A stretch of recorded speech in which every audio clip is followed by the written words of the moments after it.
లో ఇక్కడ 6 ఎకరాల స్థలాన్ని ప్రభుత్వం కేటాయించింది. మరి దాంట్లో దాదాపు 104 కోట్ల ప్రాజెక్టు, 57 కోట్లు రామ్కి వాళ్ళు ఇన్వెస్ట్ చేశారు. మరి ఇండస్ట్రీ వాళ్ళు కొంత వాళ్ళు ఇన్వెస్ట్ చేశారు. మా పీసీబీ నుంచి 25 కోట్లకు అగ్రిమెంట్ ఇచ్చి 12.5 కోట్లు రిలీజ్ చేయడం జరిగింది. ఇంకా 12.5 కోట్లు రిలీజ్ పెండింగ్లో ఉంది అని చెప్పి గౌతమ్ రెడ్డి గారు అడిగారు. ఆ 12.5 కోట్లను కూడా మేము పీసీబీ నుంచి రిలీజ్ చేస్తామని ఈ సందర్భంగా విన్నవించుకుంటూ, మరి అదేవిధంగా 3 ఫైర్ స్టేషన్స్ కూడా మేము ఇక్కడ ఇన్స్టాల్ చేస్తూ ఉన్నాము. దాన్ని గవర్నమెంట్ హ్యాండ్ ఓవర్ చేసుకొని మ్యాన్ పవర్ను కూడా ప్రొవైడ్ చేయాలని వాళ్ళు కోరారు. కాబట్టి మరి దామోదర్ అన్నకి విజ్ఞప్తి చేస్తూ ఉన్నాను, అన్న మీరు మన ఇద్దరం కలిసి సీఎం గారి నోటీస్కి తీసుకెళ్ళి ఈ యొక్క fire stations government hand over చేసుకునే విధంగా చేసి కొంతమంది యువత నిరుద్యోగం ఎవరైతే ఉన్నారో వాళ్లకు మనమే ఉద్యోగం కల్పిస్తే బాగుంటుందనే అభిప్రాయాన్ని కూడా మరి నేను వ్యక్తపరుస్తూ ఉన్నాను. మరి ఇక్కడ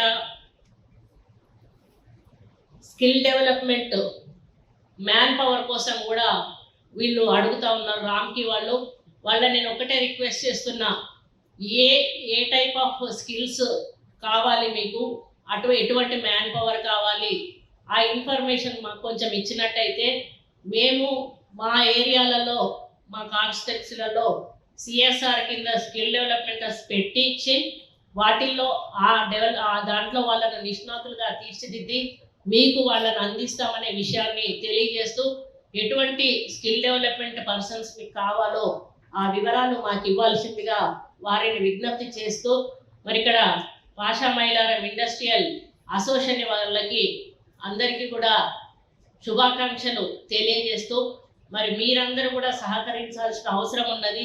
ఎందుకంటే ప్రభుత్వం ఏదైనా కార్యక్రమం తీసుకున్నప్పుడు అది ఒక ప్రభుత్వం వల్లనే పూర్తి కాదు, ప్రభుత్వంతో పాటుగా ప్రజలు, ఉద్యోగస్తులు, మరి ఇండస్ట్రియల్ వాళ్ళు, ఇలా ఏ శాఖకు చెందిన వాళ్ళందరూ సహకరించినప్పుడే ప్రభుత్వం ఏదైనా కూడా ముందుకు తీసుకోగలుగుతుంది.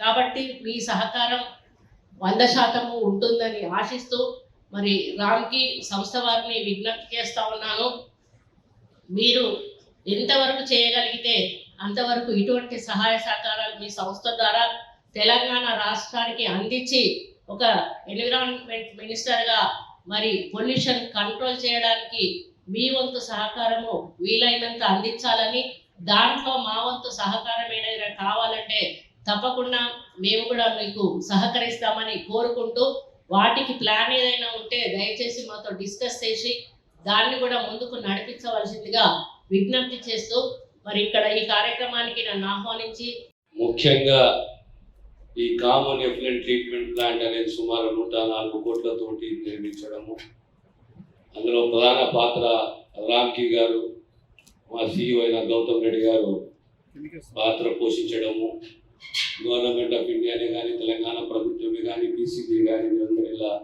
భాగస్వామ్యం కావడము శుభ పరిణామము. ఎక్కువ సమయం తీసుకోకుండా 2-3 అంశాలు నేను ప్రస్తావిస్తాను, ఏవైతే లేదా నా దృష్టికి వచ్చినాయో.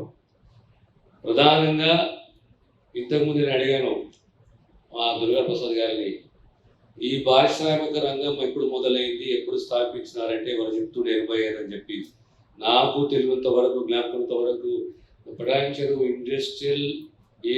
Padancheru area was converted to industrial belt when late Prime Minister Indira Gandhi was a member of Parliament from Medak. It was in 1980. Subsidies కానీ, ల్యాండ్ అలొకేషన్ కానీ, పారిశ్రామిక రంగమే కానీ ఇవన్నీ కూడా వచ్చినాయి, ఆ కాలంలో వచ్చినాయి. నెమ్మదిగా అంచెలంచెలుగా ఎదుగుతూ ఈరోజు ఈ ప్రాంతం పారిశ్రామిక ప్రాంతం సుమారు 540 పరిశ్రమలు, అందులో ముఖ్యంగా ఫార్మసీ, కెమికల్ రంగానికి సంబంధించి 60 సంస్థలు ఉన్నాయి. ఈరోజు ఈ ట్రీట్మెంట్ ప్లాంట్ వల్ల ప్రత్యేకంగా ఈ ఫార్మసీ, కెమికల్ ఇండస్ట్రీకి ఒక రక్షణ, ఈ పొల్యూషన్ కంట్రోల్ చేయడము, ఈ వేస్టేజ్ని ట్రీట్మెంట్ ద్వారా 50% మళ్ళీ నీరు వారికి అందియడము, ఇవన్నీ చక్కటి నిర్ణయాలు, మంచి ఆలోచన, మంచి ఆచరణ. దానికి తోడు ప్రధానంగా ప్రభుత్వాన్ని అడిగింది మీ ఐలా అసోసియేషన్ వారు. ఒకటి మా దగ్గర 3 ఫైర్ స్టేషన్స్ ఉన్నాయి, 1 ఫైర్ స్టేషన్స్ ఉన్నాయి, 3 వింగ్స్ ఉన్నాయి. దీన్ని ప్రభుత్వం టేక్ ఓవర్ చేసి ఈ రోజున్న 16 మంది ఎంప్లాయీస్ కాకుండా 32 మంది ఎంప్లాయీస్ మీరు కేటాయిస్తే రేపు పొద్దున మమ్మల్ని ఆదుకున్న వారు అవుతారని చెప్పి నేనంటాను. మాకు ఎలాంటి అభ్యంతరం లేదు, మా ముఖ్యమంత్రి గారి దృష్టికి తీసుకొస్తాము, మీకు సహకరిస్తాము. కానీ మీ దగ్గర కూడా సిఎస్ఆర్ ఫండ్ ఉంటుంది కదా, ఆ ఫండ్ ద్వారా మీరు కూడా టేకప్ చేసి 16 మంది కానీ 32 మందిని కూడా మీరు అపాయింట్ చేయొచ్చు. దానికి తోడు ఈ స్కిల్ డెవలప్మెంట్ సెంటర్స్ని పెట్టి ఒక స్కిల్డ్ ఎంప్లాయీని, నైపుణ్యం ఉన్న ఎంప్లాయీ మనం తయారు చేయాలి. ఈ సమాజానికి, పారిశ్రామిక రంగానికి అందియాలి. మనది ప్రశస్తం పొందిన పారిశ్రామిక రంగము. ప్రధానంగా పొల్యూషన్ కంట్రోల్ చేయాలి. మనం చూస్తున్నాం ఏ రకంగా ఇక్కడ పొల్యూషన్ పెరుగుతున్నదో. ఈ మైనింగే కానీ, పారిశ్రామిక రంగమే కానీ, పారిశ్రామిక రంగానికి కేటాయించిన ల్యాండ్లలో కూడా ఈరోజు కమర్షియల్ యూనిట్స్ వస్తున్నాయి పర్మిషన్ లేకుండా. అంటే అంత లాపర్వాయి ఉన్నది, అంత నిర్లక్ష్యం ఉన్నది, అంత కాన్ఫిడెన్స్ ఉందన్నమాట.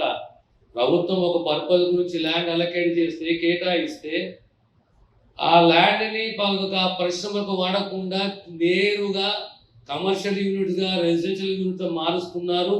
దాన్ని కూడా ప్రభుత్వం చాలా సీరియస్గా పరిగణలోకి తీసుకుంటుందనే విషయాన్ని సభ ద్వారా నేను పాత్రికేయ మిత్రులకు తెలియజేస్తున్నాను. ఏదేమైనా రేపు పొద్దున ఇక ఏ అంశాలున్నా నేను నా ఒక్కటే విజ్ఞప్తి, కామన్ ట్రీట్మెంట్ ప్లాంట్ ఫౌండేషన్ సందర్భంగా ఈరోజు ఈ కార్యక్రమానికి సభ కొండారెడ్డి గారు చెప్పారు, ఏషియాలోనే #1 ట్రీట్మెంట్ అని చెప్పారు. ఇది 104 కోట్లతోని స్థాపిస్తున్నాము. ఈ రాష్ట్ర ముఖ్యమంత్రి రేవంత్ రెడ్డి గారి చేతుల మీద చేయాలనుకున్నారు, కానీ వారు ఉన్న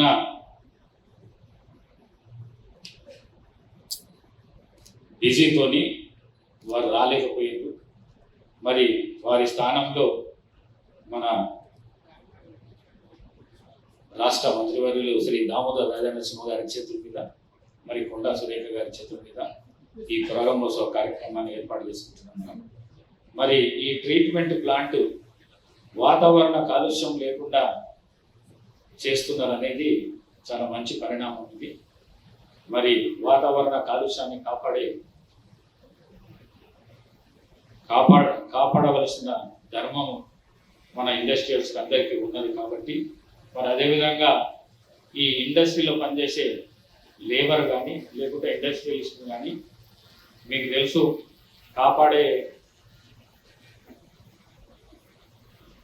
కాపాడవలసిన బాధ్యత ఈ ప్రభుత్వం మీద ఉన్నది. మీకు అందరికీ తెలుసు, పాత ప్రభుత్వం 10 ఏళ్ళు ప్రభుత్వం చేసింది, కానీ ఈ విధంగా ఇంటరాక్షన్ లేకుండా మీకు అందరికీ తెలుసు.